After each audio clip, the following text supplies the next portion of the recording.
Buenas, pessoal, mais um vídeo aqui do canal O Patrão Nosso de Cada Dia. Pessoal, hoje eu vou tocar num assunto que na verdade, eu sempre pensei isso, mas agora eu consegui ver que mais alguém conseguiu falar algo semelhante ao que sempre pensava. As pessoas assim não gostam muito de gente que fala difícil, né? Gente que fala difícil às vezes é tido como arrogante. Gente que fala difícil é tido como pomposo, né? E tem uma pesquisadora chamada Lisa Barrett, que ela trabalha com a construção da emoção. Ela usa o termo granularidade emocional. O que ela quer dizer com isso? Que você precisa ter a capacidade de diferenciar, categorizar as emoções complexas. E isso é feito através das palavras. E muitas vezes de palavras difíceis. Então ela chama, por exemplo, alta granularidade, quando você consegue se expressar, categorizar, separar, discriminar, nomear alguma emoção complexa que você tem. Essa granularidade é no sentido de você pegar a granularidade de uma imagem. Quanto mais alta a granularidade, maior você consegue demonstrar o que está sentindo. E quanto mais baixa a granularidade, menos você consegue categorizar ou diferenciar a emoção que você sente. Então, você possuir um bom vocabulário melhora em muito a forma que você se comunica, a forma que você se entende e a forma que você busca se entender. Se você for fazer uma análise, uma terapia, quanto maior o teu vocabulário, mais fácil você será entendido. É muito diferente de dizer eu estou mal, eu estou triste, eu estou frustrado, eu estou desolado, eu estou assolado, eu estou dizimado, eu estou acabado, eu estou completamente devastado.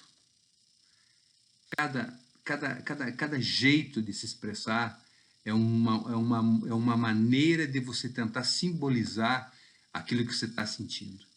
Então, um bom vocabulário, ele só vai fazer você enriquecer na sua autoconsciência e enriquecer a conversa e enriquecer o entendimento.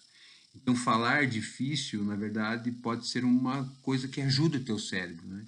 Ajude a você se sentir melhor, porque você se expressa mais, logo você solta mais. É a famosa associação livre do Freud. Quanto mais você consegue se expressar, melhor você se entende e melhor você consegue se fazer entender. Existem outros linguistas também, o Eduard Sapir e o outro chama-se Worth.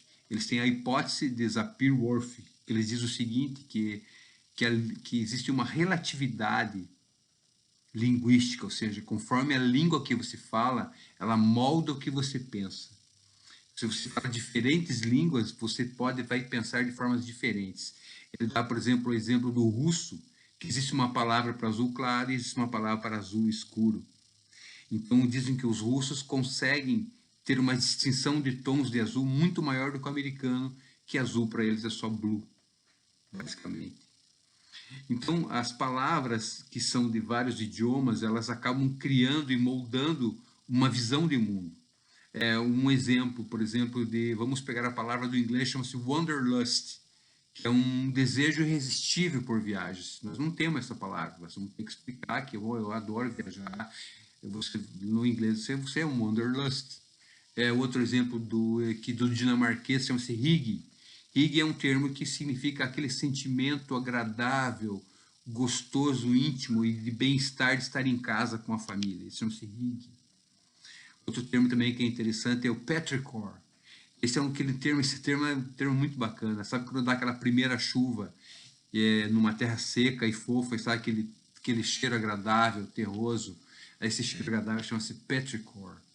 E também temos o português, né? Temos a tão famosa saudade, né? Que é esse sentimento, esse anseio por querer de novo uma pessoa, um lugar, uma experiência, né?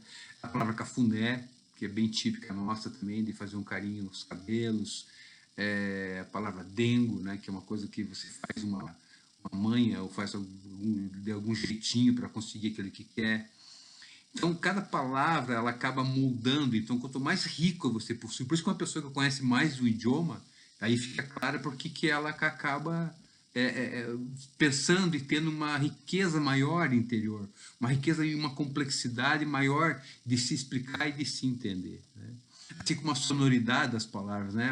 Aquele Tolkien, que é um linguista, embora não só escritor do Senhor dos Anéis, mas ele diz que a palavra cellar door é uma palavra das mais bonitas que existe no inglês, pela sonoridade, pela suavidade, pela suavidade, pela fluidez. Então a sonoridade também é algo incrível nas palavras. E uma coisa que é bem interessante, então, a gente pelo menos tirar essa ideia, né, que a pessoa é pomposa, ela é bombástica, ela é pedante, né, ela é uma pessoa orgulhosa, ela é arrogante. Ela até pode estar querendo agir assim, falar de forma para querer aparecer. Mas tirando isso de lado, quando uma pessoa se comunica melhor, ela se expressa melhor com mais palavras, existe uma riqueza maior no entendimento. Já é muito difícil a gente se entender. Se você pensar bem, a linguagem é uma barreira, porque a gente sente o que a gente sente está em totalidade.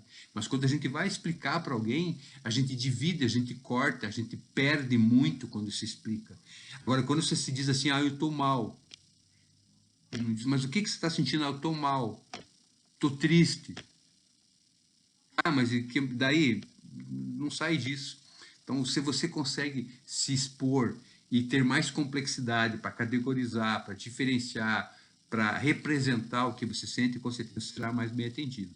E eu não posso deixar aqui de falar do Lacan, embora o Lacan ele é uma pessoa que é totalmente apaixonado pela linguagem, né? E ele fala que a linguagem cria o sujeito dividido, o sujeito barrado. Por que ele diz isso? Porque o bebê, aquele ser que não conhecia a linguagem antes, ele possui uma totalidade. O que ele sente é total. Ele está integrado ao mundo, está principalmente integrado à mãe dele. Quando surge a linguagem é a lei. A linguagem diz não pode, não vá. Ali você vai cair. Ou só vai ter que comer até o final. A linguagem é a lei. Por isso que o Lacan chama que a linguagem, quando ela vem, ela faz a castração simbólica. Ou seja, ela divide o ser. A partir daí, ela passa a ter uma linguagem. E essa linguagem, normalmente ou não, sempre é do outro. Essa linguagem não vem de você. Você não tem uma linguagem, você ouve do outro. E normalmente é a mãe, o pai, ou seja, mas normalmente é a mãe. Mãe até interessante que em inglês é mother, que M de other, do outro, a linguagem do outro. Então essa linguagem do outro é como você aprende. Por exemplo, é muito comum, eu já trabalhei em sindicatos, e as pessoas mais humildes assim do interior falavam assim, eu vou ponhar isso aqui na mesa.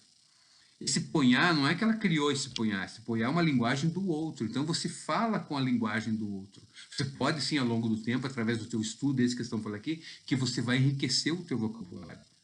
Essa linguagem do outro, ela é alienada em nós. O Lacan fala que a linguagem nos aliena. Nos aliena porque nós estamos alienados à linguagem do outro. E esse outro, é claro, ele pode ir progredindo. De repente, nós podemos começar a falar como o nosso professor fala, podemos começar a falar como um mestre nosso fala. A gente vai sempre se alienando à linguagem do outro, ou através da literatura. E é isso que é a ideia do canal aqui. Eu estou assim falando tudo isso para dizer que se a gente tiver um vocabulário melhor, se nós for mais rico de palavras, nós vamos se expressar melhor, a gente vai se entender melhor, vai ter uma autoconsciência e será muito mais rica a conversa. Então, para isso, preciso de uma literatura, às vezes, um pouco mais densa, uma literatura um pouco mais pesada, para que a gente possa ir enriquecendo isso, né? E você pode dizer uma palavra mais difícil, às vezes é muito mais o tom que causa uma certa pedância do que você falar uma palavra mais difícil, você pode falar e já logo em seguida explicar ela, né?